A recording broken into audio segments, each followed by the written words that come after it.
Hello tout le monde, merci de votre fidélité. Je suis très heureuse de vous retrouver encore en cette fin de semaine pour faire le décryptage de l'actualité qui a marqué la République démocratique du Congo cette semaine. On va commencer ce décryptage avec ce scandale qui a eu lieu à l'hôpital général de référence de Kinkole, où on a tous vu le docteur David Balangani qui a violenté sa patiente qui venait justement d'accoucher. C'est une vidéo qui a été diffusée sur les réseaux sociaux et qui a fait du bruit. Beaucoup de gens ont réagi. On a vu la première dame de la République réagir sur un post sur Twitter. Elle a réagi, mais elle n'a pas que réagi, elle a agi. Elle a envoyé un soutien à la dame qui a été prise en charge à l'hôpital Diamant, elle et son enfant. Il y a la première ministre qui a réagi, il y a les ministres qui ont réagi, il y a des activistes de droits humains qui ont réagi, mais il y a aussi toute la toile qui a réagi sur cette histoire. Sachez que le docteur David est depuis hier devant le tribunal de grande instance de Kinshasa-Kinkole. Il est jugé en flagrance pour violence contre sa patiente. Comme c'est un procès qui est en flagrance, le verdict devra tomber, je crois, dans quelques jours. Nous vous tiendrons au courant justement de ce que le tribunal aura décidé du sort du docteur. Et sachez aussi que le docteur a été suspendu de ses fonctions par l'ordre de médecins de l'RDC pour une durée de 1 mois. Il ne peut plus exercer en attendant le verdict du tribunal et aussi les besoins de l'enquête. Alors, depuis que cette histoire a commencé, le docteur n'a pas donné sa version des faits, il ne s'est pas exprimé publiquement, mais nous avons retrouvé une note vocale qui circule sur les réseaux sociaux, qui est attribuée au docteur et qui aurait envoyé ça à un de ses proches pour se justifier justement de cette histoire.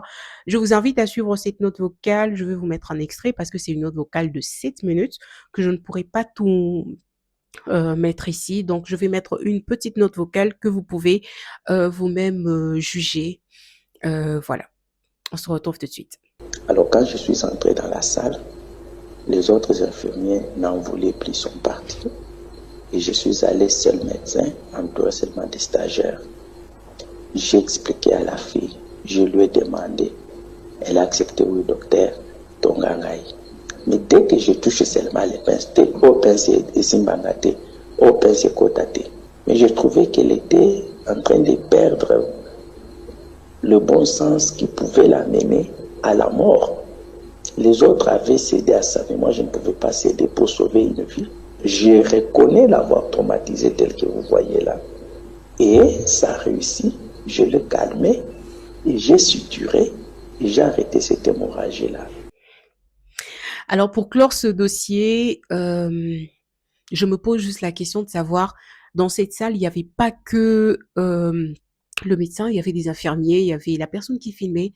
Est-ce que toutes ces personnes devront subir le même sort? Je ne pense pas, mais j'estime quand même que tout le monde devra quand même être poursuivi. Peut-être à l'ordre de médecin, je pense que quand même toutes ces personnes devront quand même répondre de leurs actes parce qu'il y a personne qui a défendu la femme, qu'on se le dise. Toutes ces personnes ont regardé, ils étaient étonnés, mais personne n'a défendu la femme. Je pense que tout le monde doit répondre de ses actes. Alors, on va passer à la politique. On a vu l'opposant Moïse Katumbi faire une vidéo de 3 minutes où il parle justement de la Constitution. Il dit dans cette vidéo, toucher à la Constitution, c'est toucher au peuple et le peuple congolais ne se laissera pas faire. Il a dit dans une vidéo de 3 minutes où depuis toutes les spéculations sur le changement de la Constitution, l'opposant était resté tranquille, mais il a choisi de s'exprimer. Je vous invite à suivre ce petit extrait et je vous retrouve juste après. Je demande à la population congolaise d'être éveillée et de dire non à ces changements constitutionnels. Alors, la bonne humeur dans le malheur, on va prendre une page assez positive. Alors, comme vous le savez, nos léopards sont qualifiés pour la finale de barrage intercontinentaux pour la qualificatif à la Coupe du Monde 2026. Et le match va se tenir ce 31 mars 2026 à 22h, heure de Kinshasa.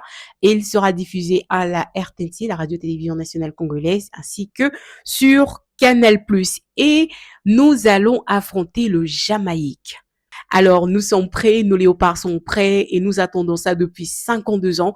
Nous envoyons tous nos encouragements aux léopards et nous espérons vraiment que nous serons qualifiés.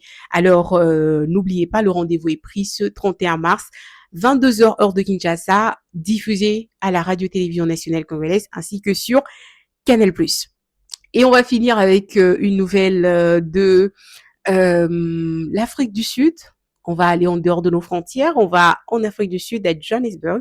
Depuis quelques jours, on tombe sur des vidéos où la xénophobie refait encore surface une fois de plus, comme ça se fait chaque année. La xénophobie refait surface. On est tombé sur une vidéo où on voit des gens en train de pratiquement menacer un Africain qui a son commerce dans un quartier, qui visiblement a tous ses papiers pour vivre en Afrique du Sud, mais il est menacé.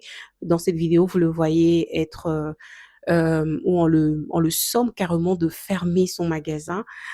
Et c'est une situation que les Africains étrangers vivent en Afrique du Sud. Malheureusement, ça se passe chaque année, ça se passe. Et ça devient une situation assez normale en Afrique du Sud. Sachez qu'il y a 33% de taux de chômage et les Sud-Africains régulièrement accusent les étrangers de les voler leur travail. Et ça se passe régulièrement.